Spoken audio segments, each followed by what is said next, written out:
Me ligaram da delegacia, meu marido tinha sido preso. Quando eu cheguei lá, o delegado entregou o telefone dele na minha mão.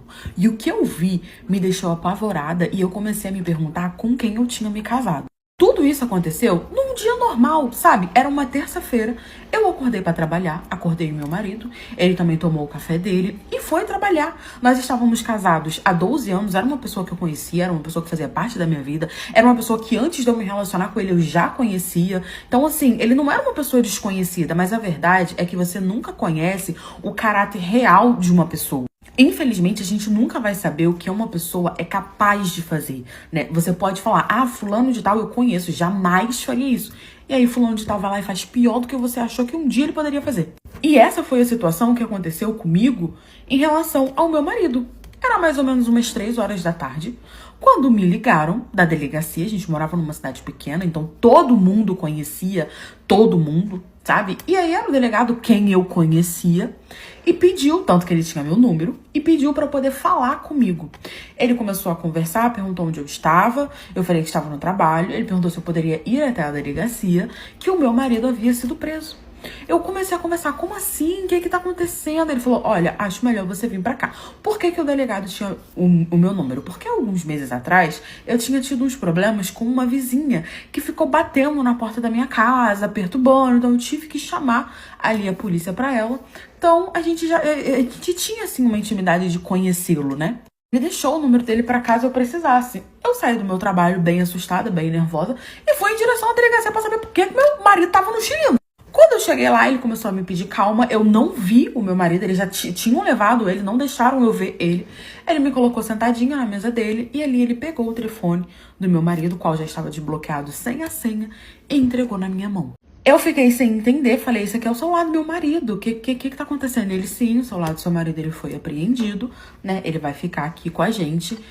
Eu só estou te chamando aqui e te mostrando por consideração, para que ele não te conte uma lorotinha, uma historinha qualquer, e você acredite. Eu comecei a achar aquilo um absurdo, falei, me fala o que tá acontecendo, ele me empurrou o telefone e pediu pra eu abrir a galeria. Eu nunca fui uma mulher de ficar vigiando meu marido, o que ele tá fazendo, com quem que ele tá falando. Eu sempre deixei ele muito à vontade, eu sempre pensei que o que tivesse que acontecer ia acontecer e eu ia descobrir. Então eu nunca fui muito de ficar invadindo a privacidade dele, até porque eu trabalhava tanto que eu não tinha nem tempo pra isso. E ele também não tinha. Então assim, ele me empurrou, falou, vai na galeria. Eu falei, tudo bem, fui na galeria. Quando eu entrei na galeria do meu marido, tinha um monte de fotos de mulheres. Fotos assim que eu não sei como ele tirava. Eu fiquei completamente assustada, gente. Tinha, tipo assim, muitas e muitas e muitas fotos.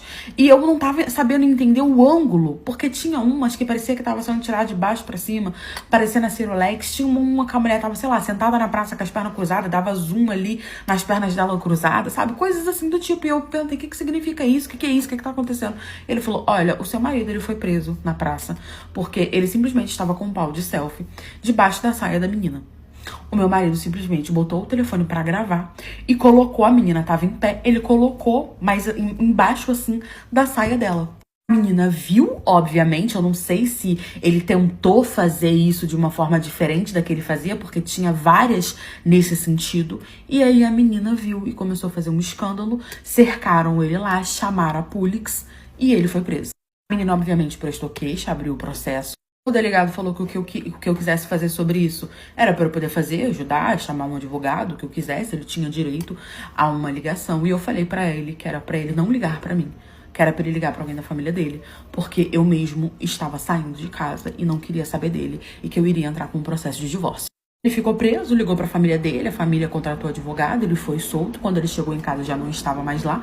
Ele tentou atrás de mim e eu falei para ele que ele só iria falar agora com o meu advogado. Lembra que eu falei pra vocês da vizinha que ficava batendo na porta da minha casa, que deu uma confusão? A confusão era que a vizinha falou que ele estava olhando pela janela, ela trocar de roupa. Eu não acreditei. Ela ficou fazendo escândalo porque ela queria falar com ele, porque segundo ela, ele tinha filmado. Só que eu acreditei nele, porque eu achava ela meio assim, barraqueira, arrumava confusão. Eu fui na casa dessa vizinha, pedi desculpa, porque uma das fotos que eu vi lá na delegacia era dela. Então, assim, eu me separei, né? Ele tá respondendo o processo, eu não sei como é que tá, porque eu realmente não quis mais saber dele.